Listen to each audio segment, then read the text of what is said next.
সকাল সকাল অফিসের টিফিনে আলুর পরোটা দেওয়াটা কিন্তু খুবই চাপের ব্যাপার।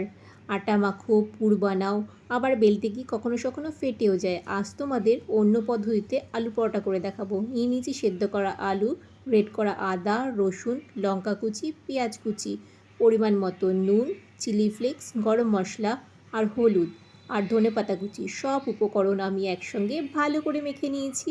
তারপরে নিয়ে নিলাম একটা বাটি আর নিয়ে নিলাম 2 কাপ আটা আর 1.5 কাপ মতো জল দিয়ে ভালো করে একটা লিকুইড ব্যাটার তৈরি করলাম। ব্যাটারটা তৈরি করার পরে এই মেখে রাখা আলুটা আমি এর সঙ্গে মিলিয়ে দিয়েছি। আবারও ভালো করে এটা আমি ফাটিয়ে নিয়েছি। একদম এর সঙ্গে মিশে গেছে। তারপরে আমি বসিয়ে দিয়েছি একটা তাওয়া আর দিয়ে দিলাম একটু তেল ব্রাশ করে। তারপরে 2 হাতা দিয়ে এখানে ভালো করে ঘুরিয়ে ঘুরিয়ে পরোটার আকারে রেডি করে নিলাম। আবারও একটু তেল ব্রাশ করে নিয়েছি। দেখো একটু ওপর দিক থেকে হয়ে এসছে, বোঝাই যাচ্ছে কতটা সুন্দর হয়েছে আর কতটা নরম হয়েছে। আবারও আমি 2 হাতা এখানে দিয়ে দিলাম।